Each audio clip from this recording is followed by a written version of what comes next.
And we have somebody here who will shed more light to that. She's going to talk about how this is affecting us, the way forward. And she's actually the reason why we're all here today.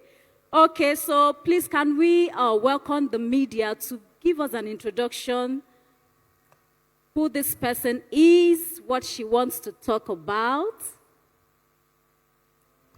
Graduated with a second class upper degree in economics from the Lagos State University, Oho. She also holds an executive MBA from the Lagos Business School. She started her career at Kono PLC as a credit and collection officer and later became a sales superintendent. After 8 years of service, she left the employment of Kono PLC to pursue her dream of impacting the Nigerian educational system positively. She has a diploma in early childhood studies from Heritage House, Montessori Center Lagos, and obtained a trainer certification from the Montessori Center, International London. Over the years, she provided consulting advisory services for a number of schools, and also worked briefly as the head of primary at Green Path Preparatory School Abuja. She is currently the head of Safe Hands Schools, Abuja, where she has oversight of the day-to-day operations of the school, spanning early years, primary school, administrative functions, as well as profit and loss accountability. Oluwatosin is a teacher of teachers. She is very passionate about equipping educators, and she set up a platform in Abuja, I Teach Abuja, where educators can impact the delivery of the curriculum in a more holistic learning environment. I Teach Abuja is a networking platform where educators can connect, equip and purposefully chart their career paths. Oluwatosin has been teaching Sunday school for over 15 years. She is married to Tolu Ope, and they have 2 wonderful children. Please welcome Oluwatosin to the stage for her opening speech.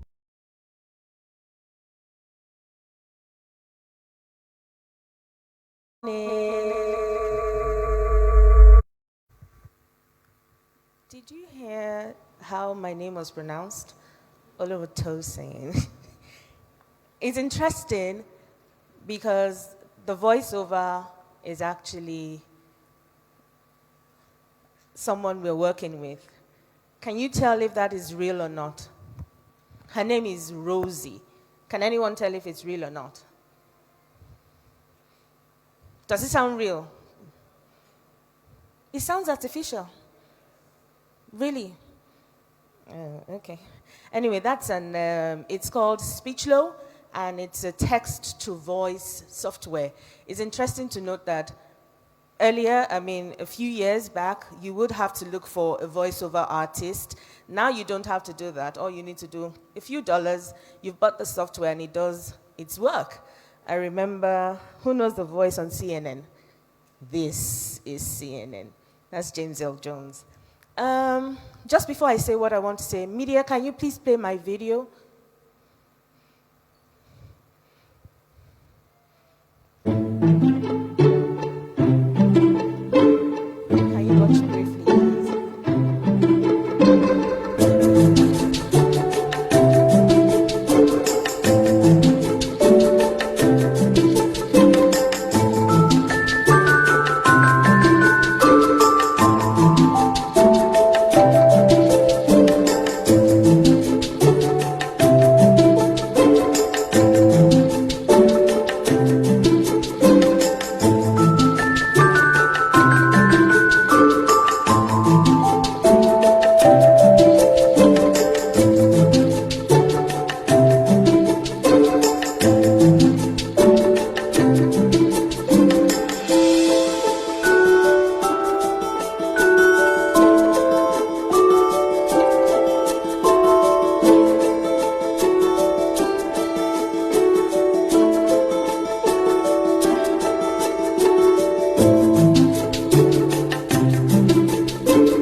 reason why we're here.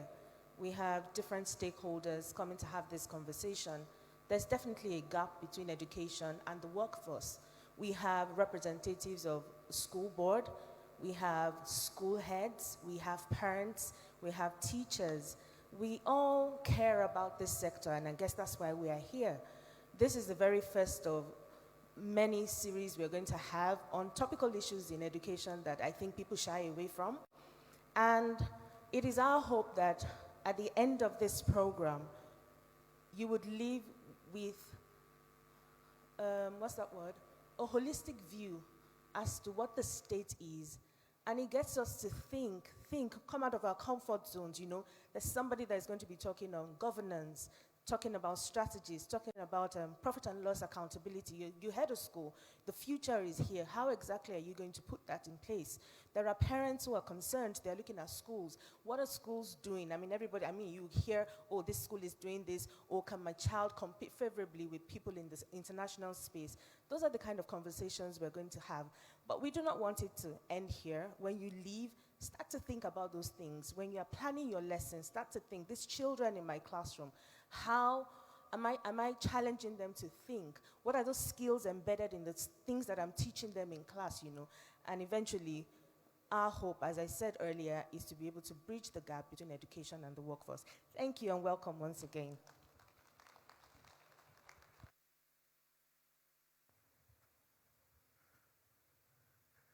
Thank you so much, Mrs. O. Please let's round of applause for Mrs. O. Thank you. Thank you, Mrs. O. So, she has laid the foundation, technology in education. And it's very, very important that we as teachers, we learn to Individuals who improve take on the task of ourselves. leading. He holds a Technology is here to stay. And just looking through the Industrial Revolution, when technology came in, some workers actually decided to destroy the machines that were in place because they didn't simply want to get used to the fact that machines were there to stay. So it's important as individuals, we learn to use these machines and also use the technologies in our classes to better ourselves and improve how pupils learn as well. Right, Ms. Bome? Yes, I agree with you. Technology is something we can't do without. It's penetrating into every area of our lives. You know, you see a lot of things. Now, I understand that there is actually something like a Google that you can connect to your phone and actually be in somebody else, where another person is in another place, and communicate with that person. I think they called it visual reality. Okay, so technology is advancing. And yes, we also need to advance if we don't want to remain redundant. And the most interesting thing about this technology is not just in one industry alone.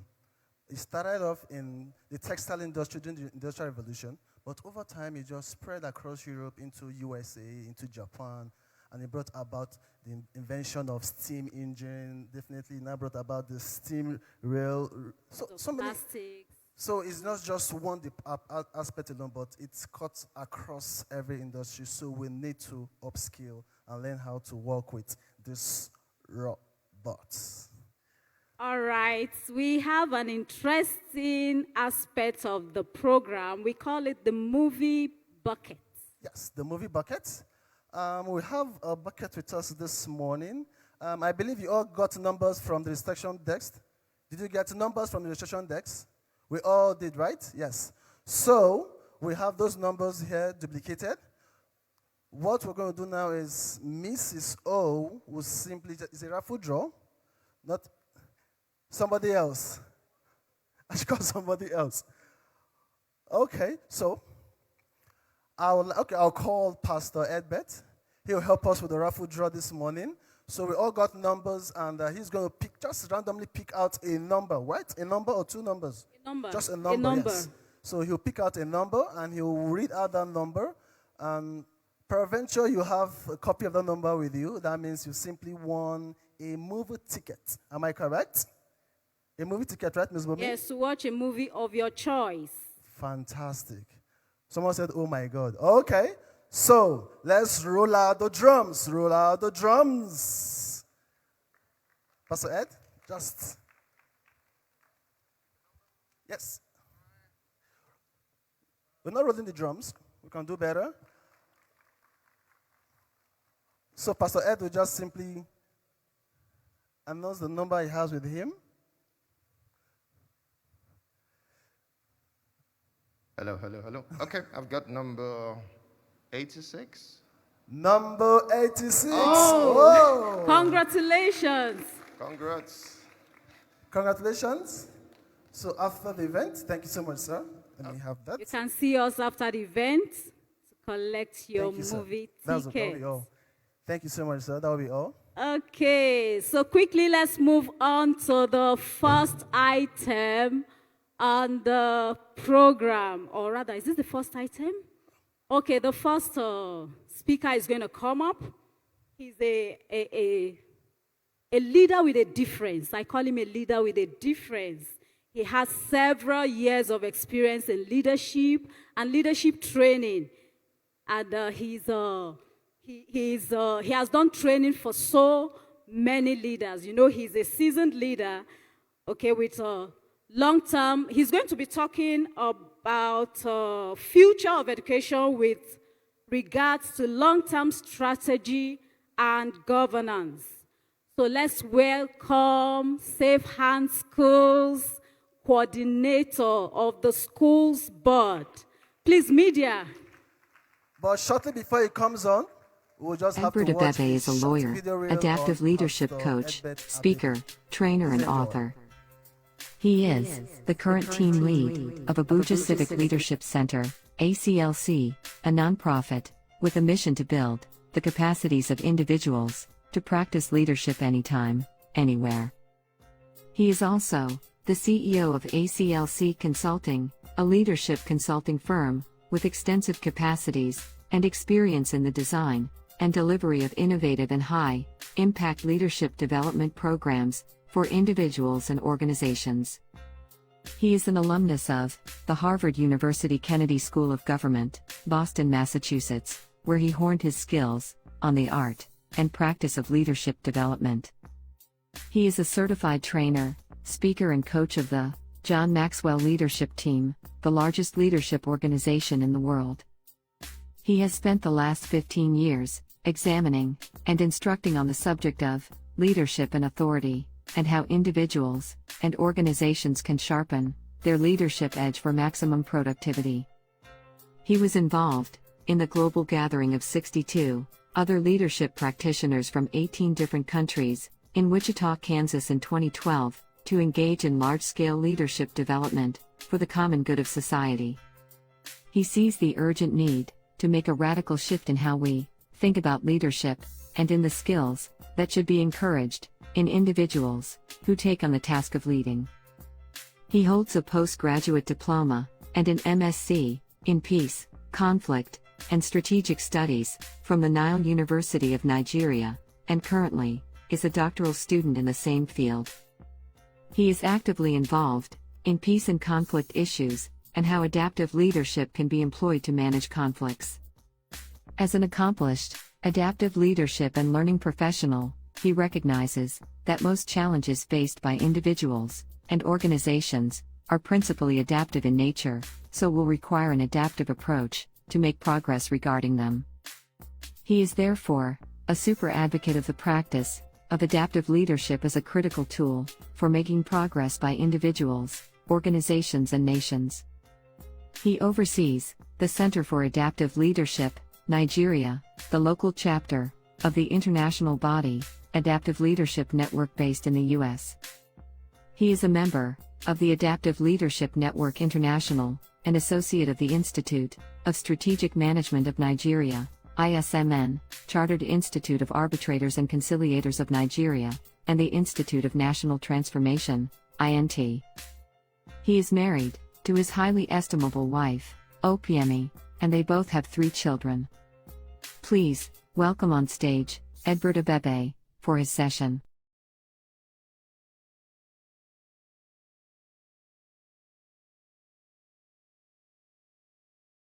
Let me very quickly appreciate every one of you, our guests who are here, participants, and also those who will be delivering remarks as well. Our speakers, I want to say a big welcome to every one of you. I know I'm standing here as a speaker, but in a sense also I also stand as a host, as I have the privilege of overseeing or coordinating SAFEN's school board. So let me, on behalf of the school board and also the parent body of the School House on the Rock, welcome every one of you to our campus this morning. Thank you for coming to be a part of this very, very, what I trust will be an exciting discuss as we rub minds and we share knowledge about automation, education, and the future of work. Thank you. All right. I hope to be guided, Ima, by the timer. I have 20 minutes, and I have a tendency to speak and speak and speak. So I have 20 minutes to deliver brief remarks on my thoughts, and I would love to be guided. Okay. My session is, I'm going to talk briefly about long-term strategy and governance as it relates to the topic that we are dealing with, which is extremely important, particularly in the times and seasons that we are in. I recognize that we have teachers, we have educators, we have also those who are involved in administration of schools and all that, so here present. And this is apt, this is timely, and I trust that at the end of the day we would leave with extremely useful thoughts as to how to make progress regarding some of this. Like you heard regarding a bit of the things that I do, and then also I will come from that perspective in sharing my thoughts. I'm a student of leadership. And when the word leadership is used, I realize that it's important oftentimes to lay a foundation as to what I mean or we mean by the term leadership, as much as often people relate it to the hierarchy in an organization, people relate it to positions and authority. It's extremely different from that. So when I use the term leadership, I'm referring to what needs to be done. I'm referring to an activity. I'm referring to actions that needs to be taken. So part of my remarks also will center on the work of leadership that we need to carry out within the education space. And in that sense, I'm referring to the activities that needs to be carried out to fill the gaps. All right? And let me also begin. A few weeks ago, I was out of town and with family out of the country, and I visited a cousin of ours, and then he had installed this device, Alesta, which has become pretty popular with some individuals, particularly the tech individuals, and those who are. And so he would say, Alesta, stop the music, and the music stops. Alesta, show me the picture for this event, and then, Alesta, the picture comes up. And then after a while, his son came up and then he said, Alesta, and then they'll give some instructions and say, no. Apparently this has not been programmed in the memory disk of Alesta didn't understand that, and so couldn't carry out the instructions. So I've said that to say that we're living in a world, truly we're living in a world that we have to face the realities. Technology has come to stay, and it is increasing at a pace that in a few years, or if we are not there yet, in fact, statistics shows that this is, that was last year, 2020, this is 2021, that 1/3 of the jobs that we have in industry will be gone in terms of having humans having to do these jobs because technology would have taken over. And that is the world that we live in. But it's not just affecting jobs and industry, it also affects education as well. And that's why we're talking about the future of work. All right? The education, the jobs we have in education right now, what's going to happen in another 5 years, in another 2 years, in another 3 years.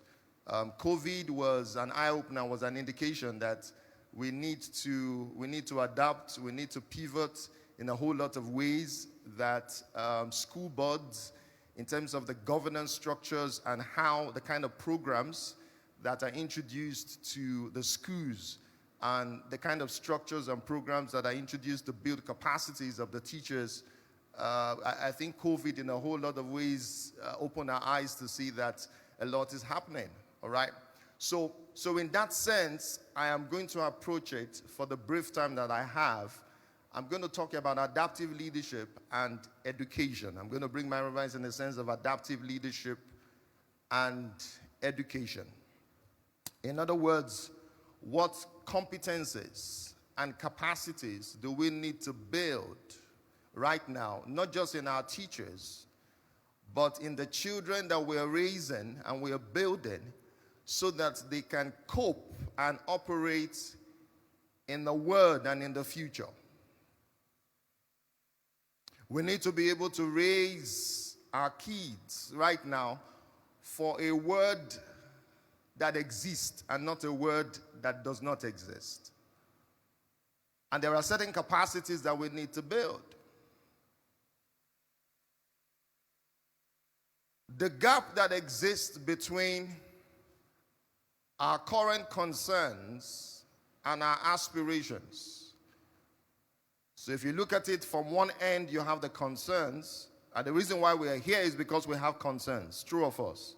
The reason why we are here is because we have certain concerns.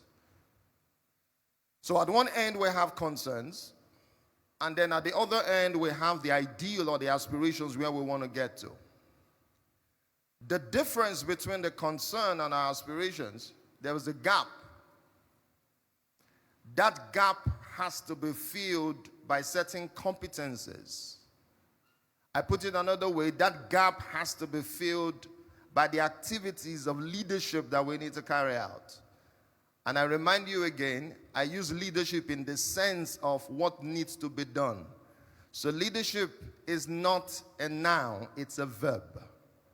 I'm talking about leadership activities that school heads, board of governors, I'm talking about activities that school boards need to carry out, need to begin to think about to fill the gaps that exist,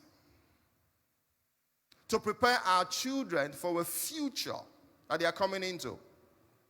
I've got 3 kids. The first will be 18 in December, 18, 15, and 11. My son he did 5 years in up to grade 5 in Safe Hands School, and then he moved on to year 7, all right? Because at the time, he was the only child I was willing for him to do grade 6, but no other parent was willing to do that, so I said, well, and I wasn't ready for him to go to another school, so I said, well, let's take the decision, and then we moved him to year 7, a decision which I still regret today. Because a few years after, things happened, and then wifey had to take up a job with the Commonwealth, and so family moved over to the UK. And based on the system there, at every single milestone or stage, his age became a factor.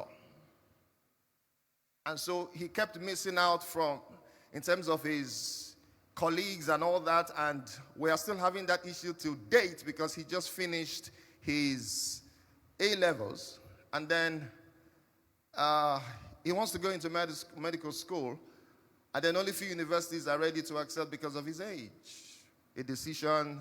And I've said that to say, because you see, and Mrs. O, sorry for, I know I don't have much time, you know, but you see, we still have to deal with parents today who are ready, some of them from grade 4. You want your child to go to year 7. I don't have time to talk about the issues relating to that, but at least I can speak from experience regarding that. And I've said that to say also that certain decisions that we take also as parents, we are not raising and preparing our children for the future. But why did I mention him as in? So when he finished, the first school in this part, secondary school that he went to was a school that much more diverse. He finished from a primary school that largely faith-based, and so being a Christian boy and someone who was raised in a Christian family, he basically related with people of his kind and all that in school. He talked about the same things and also. And then at the time, we had a curriculum which was the Accelerated Christian Education curriculum. And so you have prayers before and all that. Wonderful curriculum before we switched over to the British curriculum. And so he was used to that. But he now got into a school where he was relating to people from another faith. Another faith. And then I remember on this particular day, and then we were talking about his friends. And then I said, tell me about your friends. And he said, they said, Dad, I've got this friend. He mentioned, I've got this friend. One is Ojo, just using random names. One is Ojo, one is Micah, one is David, and the fourth one is a Muslim. I said, he's got a name. He's got a name. What's his name? And then I immediately realized that in his mind, from where he's coming from, where he's dealing with people from the same foundation, now he's come to a place where he's dealing with people with different beliefs, and then he's trying to understand and to assess. And then I said, no, he's got a name. You don't address him based on his religion. He's got a name. He's first and foremost a human being before the faith that he practices. Is somebody listening? So also, it poses a challenge, and that is why I talk about, the adaptive leadership, because when we talk about adaptive leadership, we are talking about building capacities in teachers and then in children to be able to appreciate the values, the beliefs, the preferences, the loyalties, the habits of the environment that we find ourselves and then we deal with. Because we are raising children today in our world,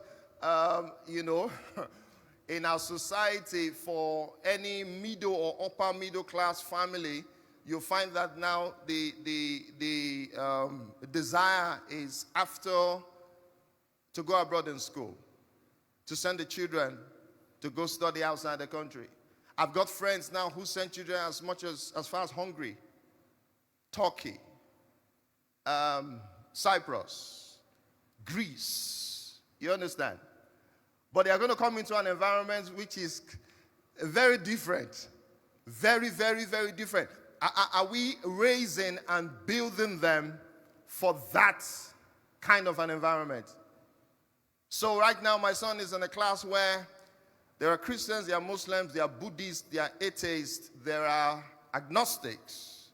There are people who, you understand. So he has to learn how to live, how to communicate, and how to relate with such individuals. Okay? Now, I know we're talking about the future of work, and that is important, and I agree completely. We are in a technological age where a lot is happening, and we need to prepare our children, and we need to prepare our teachers to understand that the competencies and capacities that you have right now, you need to retool to be relevant in the next age and to relevant in a few years' time. You definitely need to retool. But for the brief time that I have, I want to focus on the capacities that as teachers we need to build and we need to develop. Even in industry right now, there are these smart competencies. But even statistics has shown that what keeps industry going, and even what employers are looking for. They are not just looking for the smart competencies now, but they are looking for the competencies of interpersonal skills, collaboration, adaptability, inclusion, understanding. Because you don't want somebody coming into your company or industry, and then he's so smart, he's got technology, and then just one decision or his inability to work in a team, to collaborate, becomes a major challenge. Hello? We live in a world that is getting smaller by the day. A world that is becoming much more diverse. As it is becoming diverse, it is becoming smaller. It is every day turning into a global village where we're getting, as in, you know, when you live in an environment, or you live in a house, for example, and then each person, you've got your different rooms and all that. It's easy to say, you stay at your own end, I'll stay at my own end and all that. But the world that we live in right now, we are getting much more interconnected, where we are having to live together, we are having to work together. So we need to much more build capacities to be able to collaborate much more, work in teams, all right? We have to be able to tolerate much more. Hello? Learn to adapt much more. And that brings me to an important aspect, because I'm also a conflict major. And for us to be, we need to be contextual in a nation that we are in right now, where part of the tension that we face is our inability to manage our diversity. So I honestly hope that we are still together in another 10, 15, 25 years from now. But talking about raising the children who will be leaders of tomorrow, well, I honestly don't like that statement. Because when we say those who will be leaders of tomorrow, I need them to be partners in the progress of building a great nation today.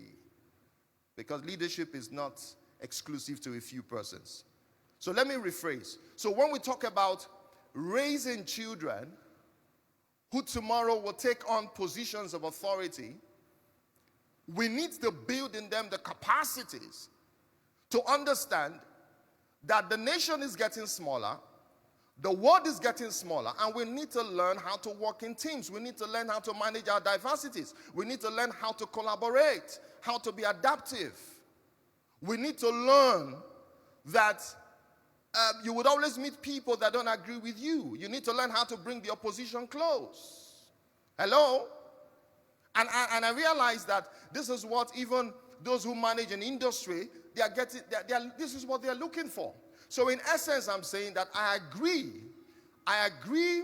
with what we are saying, and that is, we need to be mindful of automation. We need to be mindful of the future of work. We need to be mindful of the fact that the robots and technology will take up a degree of our jobs. But I also want to remind us that there is the aspect that the robots cannot deal with. There is the aspect which has to do with our adaptability, and much more of that. And these jobs still exist. And it is important that we are mindful of this, to build our children and to raise them, because our world needs these competencies so that we are able to live together, so that we also are able to live in peace, and so that also we will be relevant in the world that we are coming into.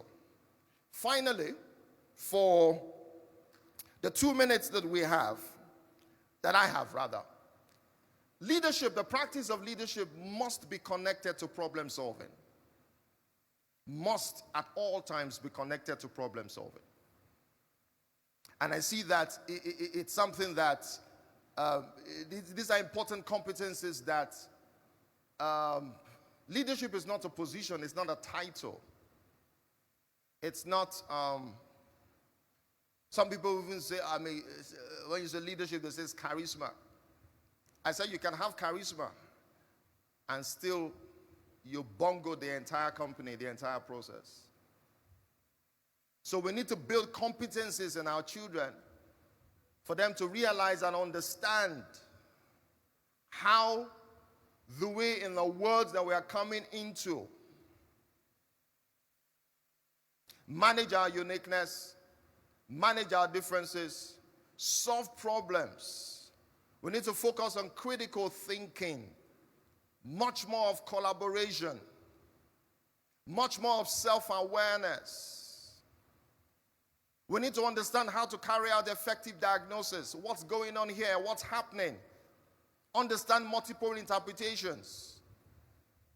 We need to build competencies in our children for them to be able to manage self. Manage self. Manage self. How do you manage yourself? And everything relating to yourself. Also build the competence of being able to mobilize others. And finally, to be able to intervene skillfully and be problem solvers in the word that they live in.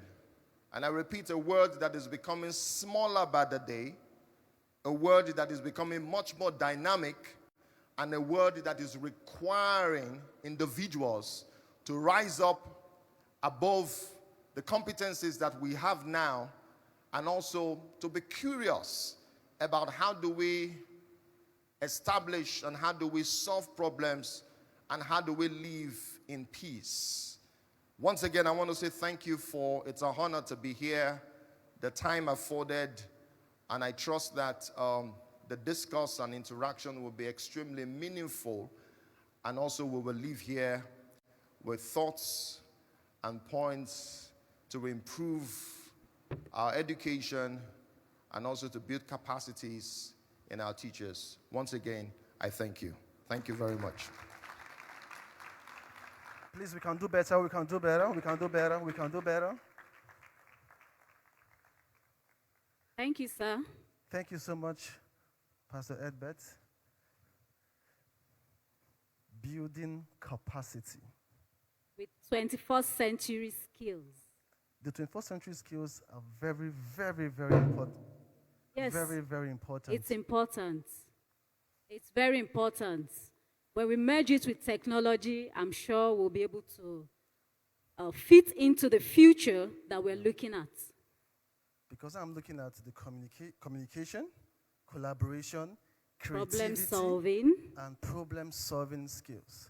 And he said something very interesting. He said, the robots would certainly take a degree of our jobs, but the ones left can't take everything. Yes, they can't. When it comes to relationship, yes, they can't do that. And so it's we very, need to upskill. We need to upskill. Yes. And reskill. Upskill and reskill. All right. Thank you so much, sir, for your speech. Please, a round of applause for Pastor Edbert, please. We can do better. We can do better. Thank you so much, sir. Thank you. Thank you. Okay, quickly before we call our next speaker, please, just one thing. Can we all bring up our cell phones? Bring out your mobile phones, your phones, please. I believe we all have an Instagram handle. Please, media, can you put it up? Okay, thank you, media. Everyone, please bring out your mobile phone from your pockets, please. Now, this is what you're going to do for us. You'll take a selfie. Take a selfie, upload on your wall, and tag SHS Edu R. with capital letter R. The fastest to do that gets, yes, tag that on our handle, yes. Tag the Instagram. We'll be checking the Instagram page. So if you tag our handle, the first person we can see the picture will definitely get something. You need to smile, please. You don't want smile. straight faces. Smile. Make it colorful. The fastest? You are free to remove your mask if you want to smile so that we can see the smile. So you upload and tag Safe and School at hashtag SHS Edu capital letter R, okay? Instagram, please. How do you tag? Hashtag SHS When you upload, you just... Edu R. I believe you all know how to post a picture on your wall, on your page, on your Instagram handle. I know how to tag. Or do we do tag 101 this morning? Okay, just click. If you click on hashtag, it's going to come out. Just type hashtag, and then it will bring up the handle. Okay, so we'll give you like There's also a space for tag. 5 seconds to do that. So 5. someone is in the school, someone is handling the school Instagram handle right now. So the first picture that will display on the school post will just simply get a wonderful. Should I tell them the gift? No. I shouldn't. Yes. I should just We'll wait, reveal okay. it later. Okay. So definitely we'll announce the winner before the end of the program, but just do the needful right now. Okay, while we do that, we are going to be welcoming our next speaker. She's an educator and a consultant, and she's also a teacher. So that's fantastic. She's a teacher. Okay, so she's also a parent, like every one of us, and an educator. So she'll be focusing on gray areas educators have overlooked and how they can reskill and upskill. Upskill to be better individuals. I like the way it sounds. Reskill, upskill. Unlearn to relearn. Relearn Yes, to learn. unlearn, relearn. Okay, that's fun. Okay, so the saying goes that technology cannot replace great teachers, but technology in the hand of great teachers is transformational. Okay, so media, can you bring up Have video reel while our video we reel? get ready for A devoted speech. and Please happy teacher by choice. Okay. Victoria Vani Shadamde's work as a leading educator and consultant spans 4 continents and 15 years. Featuring in internationally acclaimed organizations at the forefront of educational practice. Talim Group, Academy Middle East, and Murdoch University. Victoria's experience and consultancy portfolio is a repertoire of Abuja's finest schools, making her amongst the Federal Capital Territory's most highly sought-after education experts. Mrs. So, as she is often fondly called, is passionate about supporting parents in finding the right school fit and providing schools with strategic PR, marketing, and administrative support to enhance sustainable growth and delivery of international quality education service provision. Currently, completing a master's in education science, with a focus in technology integration, at the prestigious Utbush Laurent University. She is the CEO, School Medics Consulting, founder of the Schools Symposium, and the Exceptional School of the Year Award. A wife and mother of 3, Victoria Vani Shadamde considers these her primary calling and ministry. Please welcome Victoria Vani Shadamde for her session.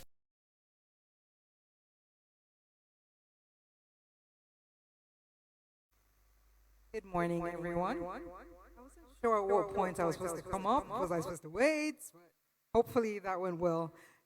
Thank you, Safe Hands School, for the Educators Roundtable. It's really, really an honor to be here. I hope everyone can hear me just fine. Okay, fantastic. So, automation, education, and the future of work. Thank you very much, Mrs. O, Pastor Edbert, the entire board of Safe Hands School for having me, the tech team for their patience with me this morning. As a teacher, I like for us to start from a place of situated cognition. So what that basically means is, in order for us to make progress, we need to understand first what it is we know, and then work our way towards what it is we need to learn, right? So there's a lot of talk about automation and digitized education and where we are as a community, where we are as a global community. But what do we know? What are the issues that are concerning us? What are the questions that we have before us? And how can we, as a community, come together to make the right choices for the future of work for our children? So I'll just wait for the tech to set up a slide for me, and then we'll go from there. So my focus this morning is going to be on future readiness and educational activism.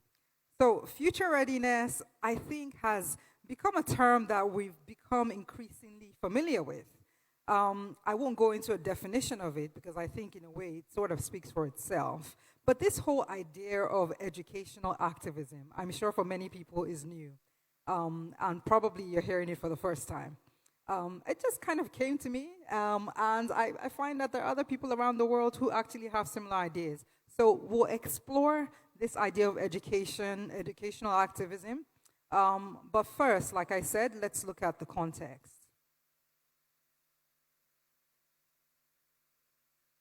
Right, so what is the current situation and what is our context? We know very well the discomforts, pain points laid bare, raw in fact, and the glaring inadequacies of the educational systems that we all used to draw great comfort from before the COVID-19 literally attacked us. In truth, we're all still smarting from the school closures and the chaotic scramble for online learning. Our communal appetite for education, technology, and integration were forced into what many would argue was a premature blast-off. The urgency has now subsided, and we have tentatively started to return to a new normal. But we are now haunted by the jarring memories of our ineptitude and lack of preparedness for the transition to virtual learning. Hence, we're attempting to assess and appraise and analyze our present and inevitably our readiness for what we now suspect the future holds for education, employability, and career planning for our children. I'm waiting for the next slide, please.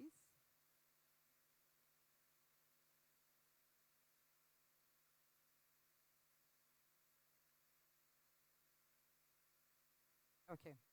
In very true teacher fashion, these are some of the questions that we're going to be looking at today.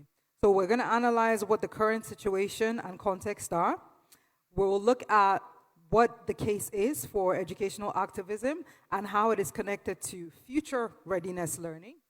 We will look at educational activism and future readiness or future ready learning and whether or not there's a historical confidence.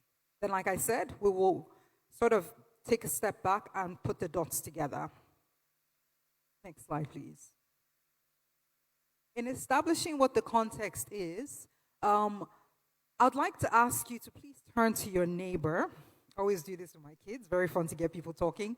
Please turn to your neighbor and discuss very quickly what you think the pros and cons are of digitized learning so far. The current context, digitized learning, what has been the positive and what has been at least one negative. So I'll give you 2 minutes, and then I'm going to call on 2 people to share their thoughts. So listen carefully.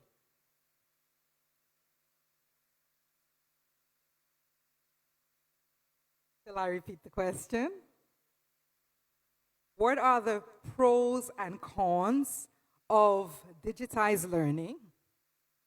And you need to discuss with your neighbor at least one good thing, one pro of digitized learning so far, and one con.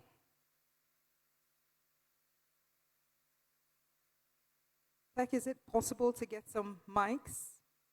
Thank you.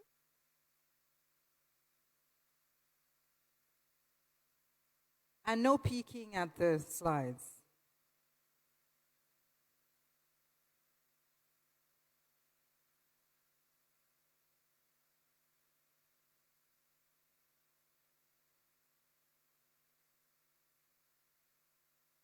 Okay. So I see Mr. Richard, the automation guru at the back. Hello, Mr. Richard. Can I ask Mr. Richard not to say, I know you're an automation guru, so not to say your pro or your con, but to share one pro that your neighbor told you. Let's see how well you were listening. Hello, good morning, everyone. I just walked in, but that's okay. So a pro on digitization. Not yours, something your neighbor said. Something my neighbor said. Oh, like I said, we just walked in and we just had the conversation. So okay, so shall I come back to you then? If you would, but okay, I will do. Okay, the 2 lovely ladies in front, I saw you were discussing excitedly. I think that's Lara. Can you please give them the mic? Let them share their thoughts. Lara, what did your neighbor say was a pro or a con of digitized learning?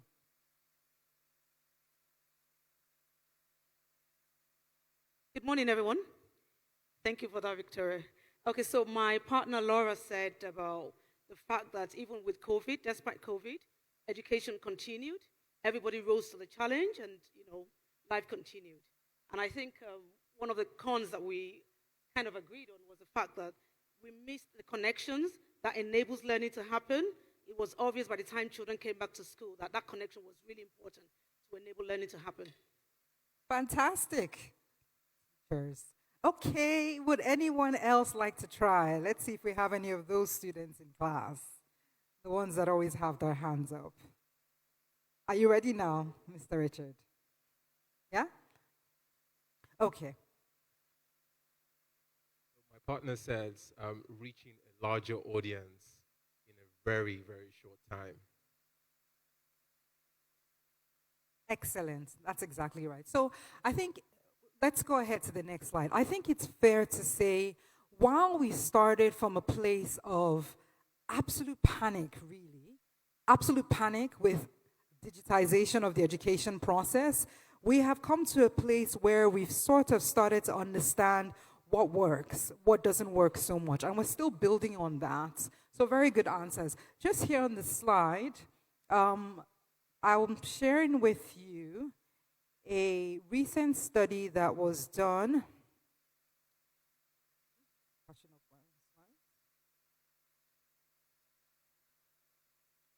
All right, so some of the things that were listed in this study by schooleducationgateway.eu were wide range of tools, ease of access as the pros, customization, the ability to personalize learning for students, innovation, freedom to experiment with teaching practice, and accessibility. And then in terms of cons, I'm sure many of you, even if you didn't say it, were thinking of some of those pros. But there are always cons, right? As we identified, as Laura identified. And some of those in the study identified were low levels of pupils' digital competence. So we found that we also had to upskill our students. Involving students from socially disadvantaged backgrounds who may not have devices and the likes, keeping all pupils motivated and engaged. That's a difficult one. Time management, organization, and there's a long list of it. So I think it's safe to say that we understand rather well what the pros and cons are of digitized learning. Nonetheless, we sit ill at ease. So what is it about digital automation and digitized learning that worries the education community? I'll share this video with you very quickly, tech team. This paints a rather vivid picture of our dilemma.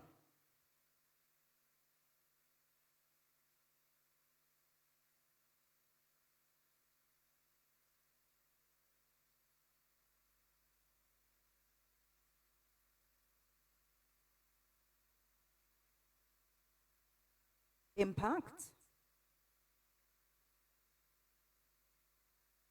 I'm sorry, I've chosen a very tricky tech platform here, I know, Prezi.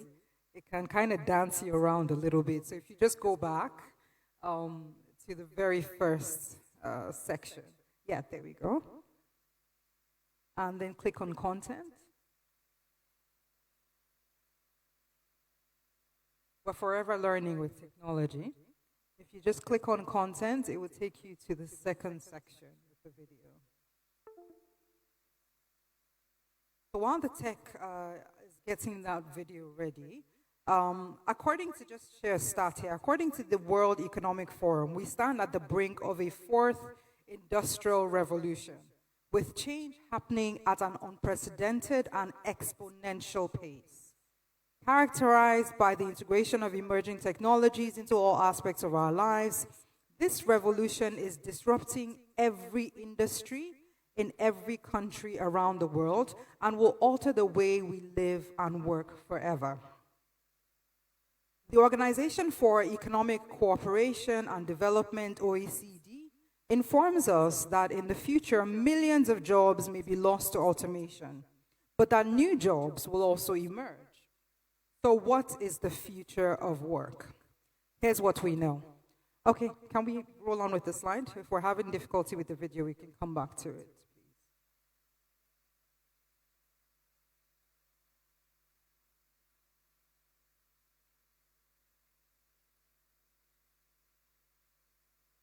What we do know is that we do not know which jobs will disappear and which will be created. So we have an idea. We know that it's likely that in terms of surgery, we will have a lot of robots doing such difficult tasks. But the only certainty that we have is uncertainty.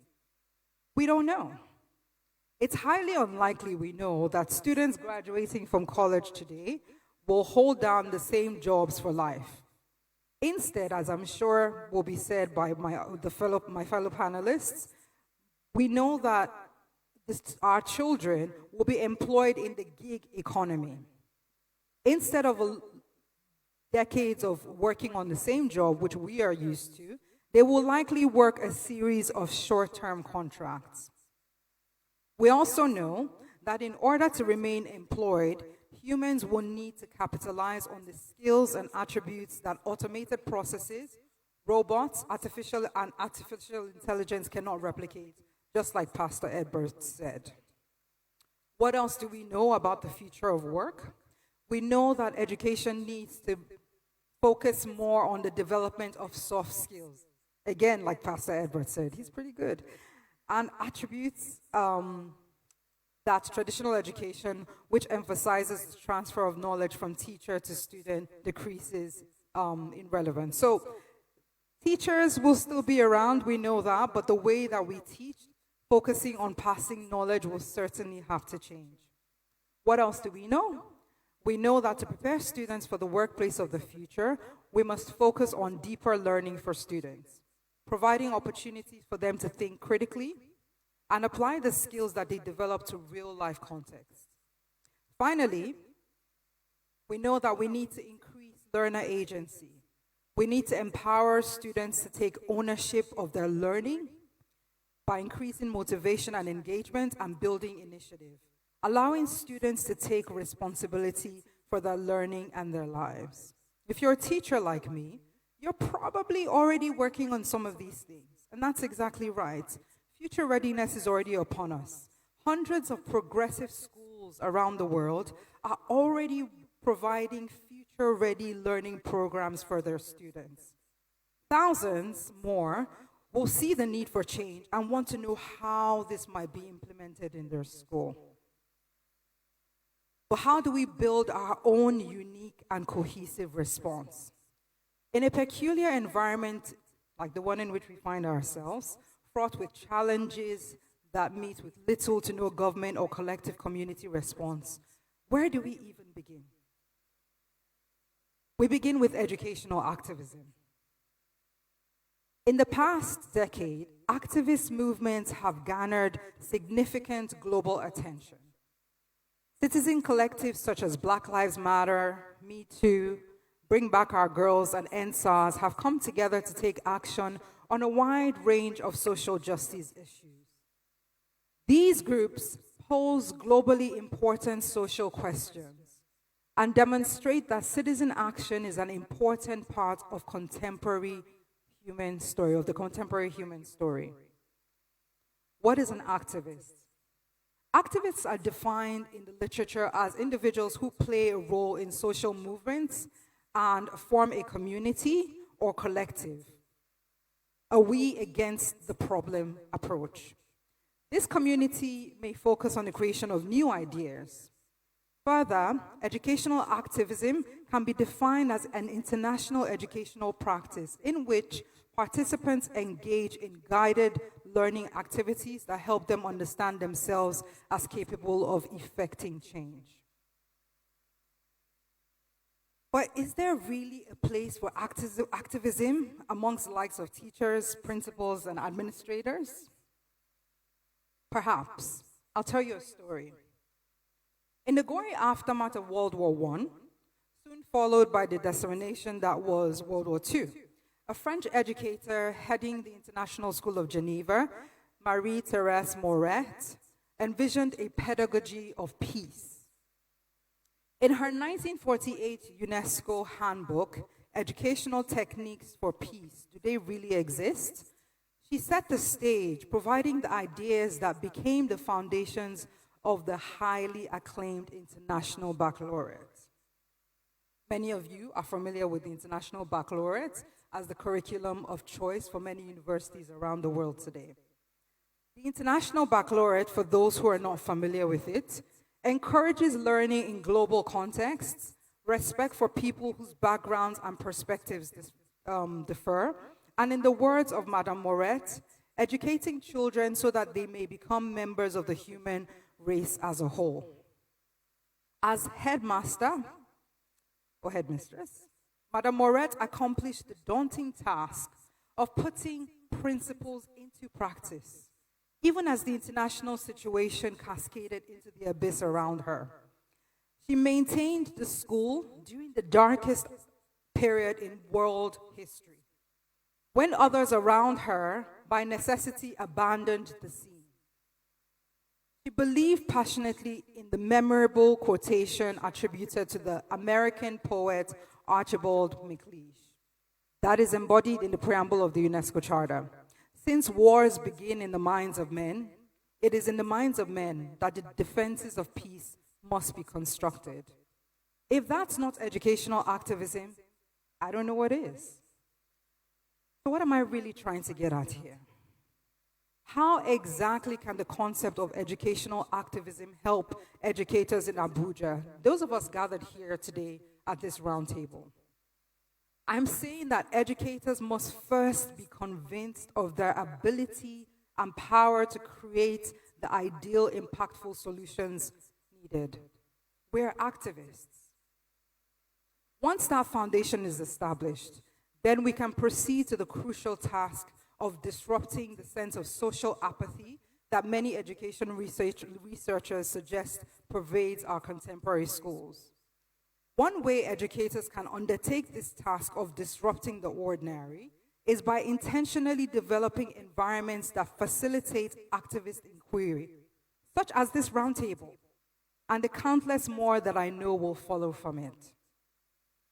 Activist education can be conceptualized as having three components: setting the right environment for dialogue, developing ideas, and then actions.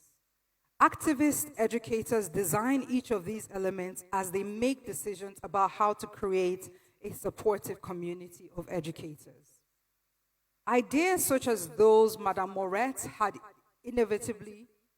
will inevitably crystallize into principles, then frameworks, which will in turn be the genesis of curriculums that shape teaching approaches and the minds of students, our future leaders. Chancellor Stephen Span of the prestigious Dwight School, New York, a firm believer in the power of education to change lives, and also of the International Baccalaureate Program, in particular, says that an inclusive framework for fostering personal excellence on a global scale and lauds the IB's emphasis on educating internationally minded critical thinkers. Getting an IB diploma is no small feat, and colleges respect that. Completing the IB diploma demonstrates to colleges that your child is dedicated to their community and that they're not afraid to take extra intellectual projects outside the classroom. This is not a selling campaign for the International Baccalaureate. This is simply to chart the journey of how one woman, one teacher, one educator began a journey in a very dark time and believes that she could make a difference.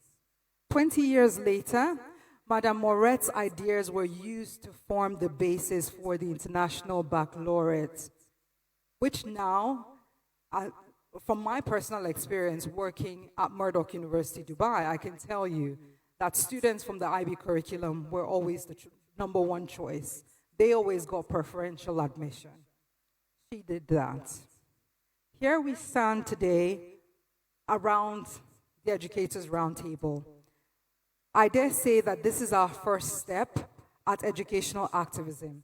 I want to thank Safe Hands School for the initiative, because this is the first step in setting the right environment in which ideas will eventually become actions that form the basis for the decisions that need to be taken tomorrow for the future of our children.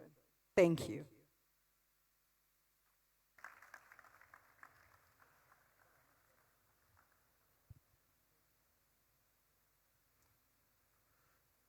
Please round of Thank you, applause. Mrs. Shodaide.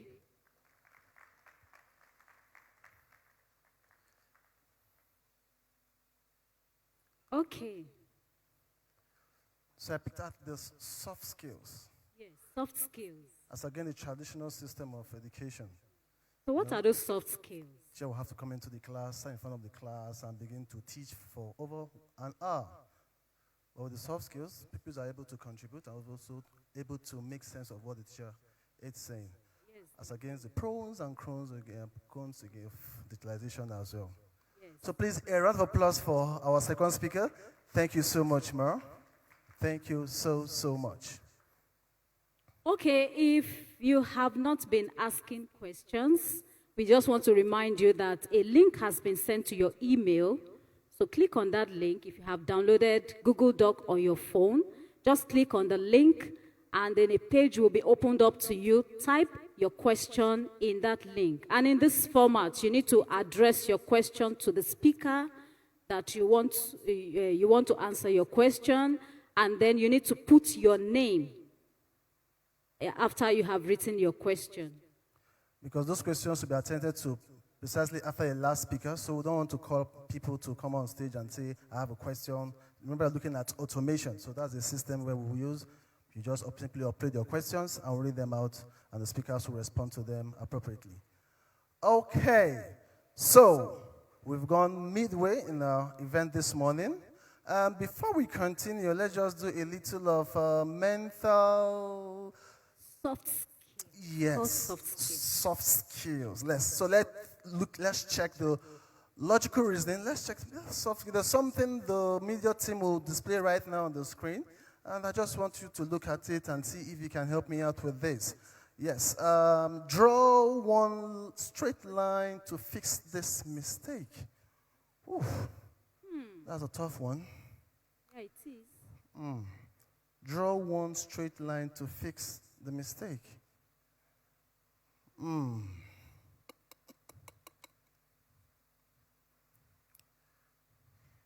Anyone? Okay, there's someone at the... You want to try? He wants Okay, to so you try. have the microphone to your right, so please tell us what you think we need to do. Please don't Google. You are not supposed to press your Soft phone. skills.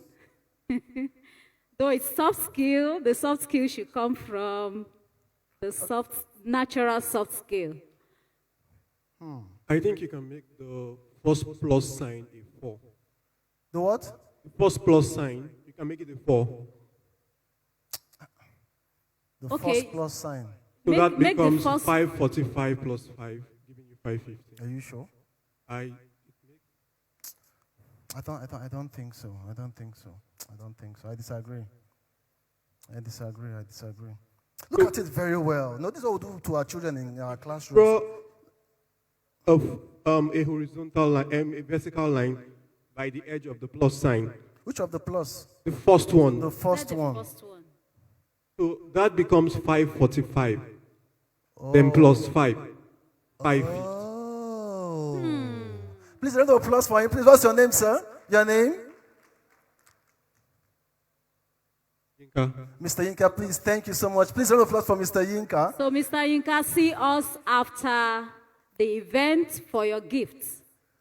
You know, I do this a lot with my kids in class. It's not about being good in math. It's just logic. Think about it. okay? Critical thinking. Just critical thinking. That's what the skills looking about. So sorry, ma? Yes, that's the answer. So just draw a line. It could be in the first plus or the second plus. So it becomes becomes 545 plus Plus 5. five.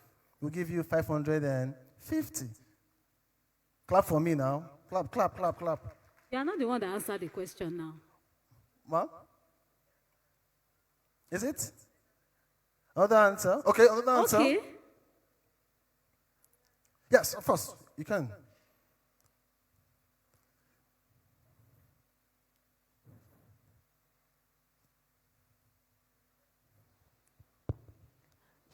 Well, my intention is not to embarrass myself, but math teachers, this is not Mrs. O, please. So 5 plus 5 plus 5 is not equals to 550. If you draw a line on the equals, it's not equals to 550. Another one. I never thought of that. Because from the video, I always tell my kids, okay, you just watch the end, and the sign goes to the 4 and the 4. But that's another one again. Yes, that's another answer. Please, let's clap for Mrs. O. We are too much, see? That's nice. I love that. I love that. But it's Mrs. O that answered that question. We'll get back to you, ma. Don't worry. We'll get back to you. We'll get back to you, ma. We'll get back to you. Okay, so at this junction, we just simply want you to just take our time. Pastor Edbert? Yes, sir. Okay. This is quite interesting. Another answer? Just a quick comment, and please pardon me. And it speaks to what we're talking about, because oftentimes we are quick to accept just one interpretation, and we're all wrong with it. And we're living in a world where we need to build the capacity for multiple interpretations. Sure.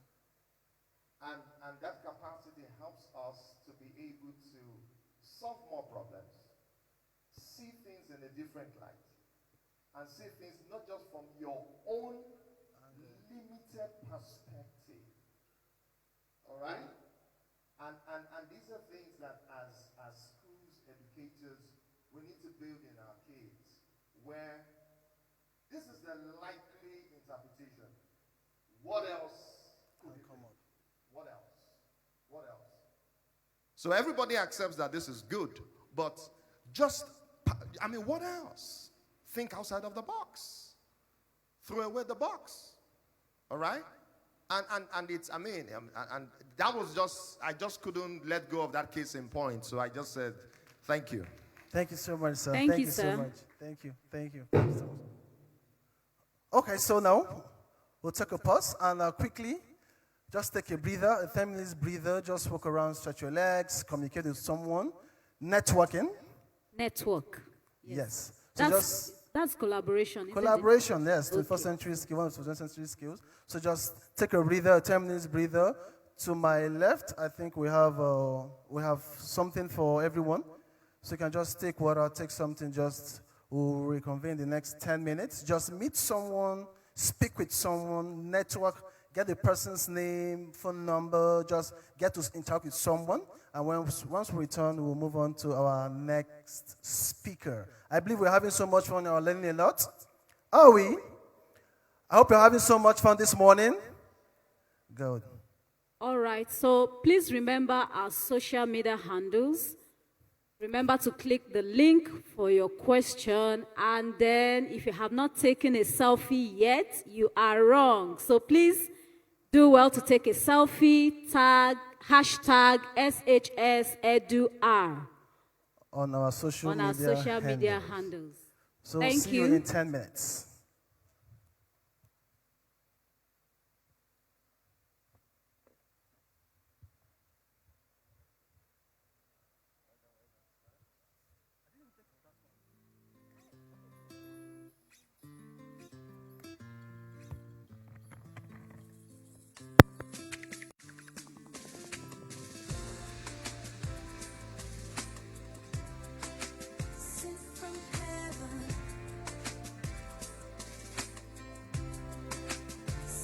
Okay, so it's a snack break, so you can simply go to the back, just take a container of water and snack over to my far left.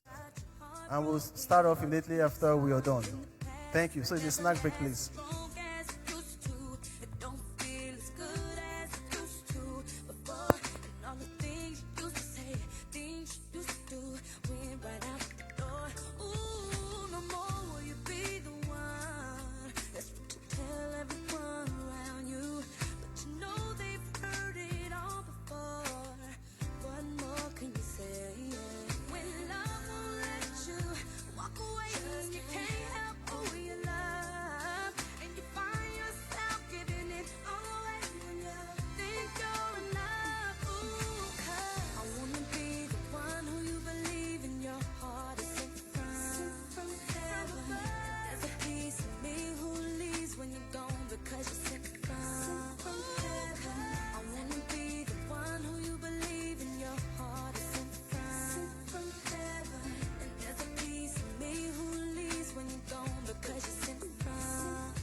when you change and you don't feel as good as you used to before. And everything you used to say, everything you used to do, went right out the door. Ooh, no more will you be the one. That's what you tell everyone around you, but you know they've heard it all before.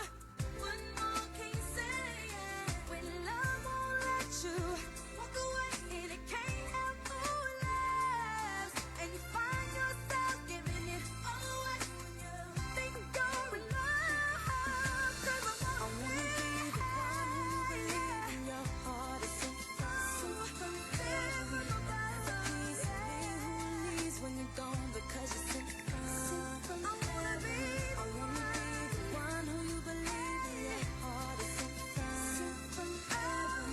There's a piece of me who leaves when you're gone because you're sent from. Everybody say I wanna be the one you love. I wanna be sent. Everybody say I wanna be the one you trust. I wanna be sent. Everybody say I wanna be the one you need. I wanna be sent. Everybody say I wanna be the one. Oh,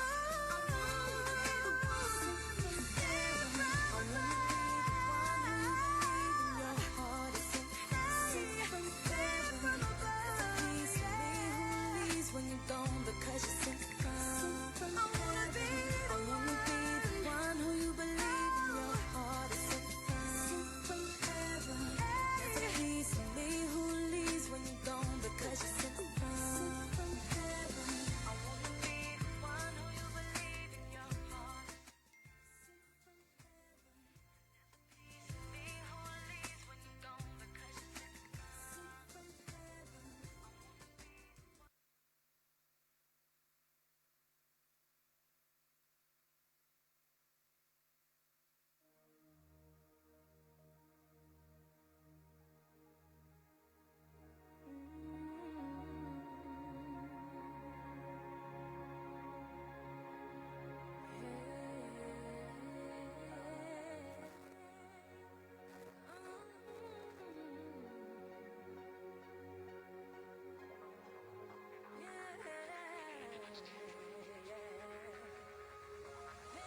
They say I'm young, but my purpose is the inspiration of a nation. Innovation till I change the talking to a conversation. I'm like a doctor and my patients are anxiously waiting, healing all the hating, that faking and the perpetration.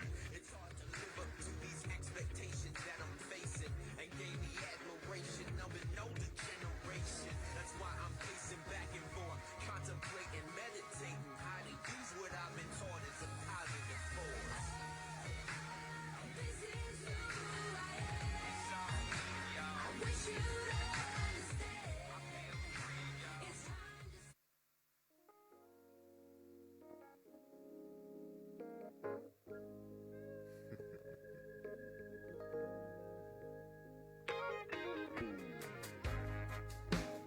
to understand why when life gets hard you start to cry. Now you can dry all those tears that comes through fears with his supply. Laughter does good, just like a medicine, just like a medicine, just like a medicine, like a medicine, a medicine. Laughter does good, like a medicine, oh God, just like a medicine, just like a medicine. Now tomorrow may bring one or two things that you don't like. And if it does, you can rise above.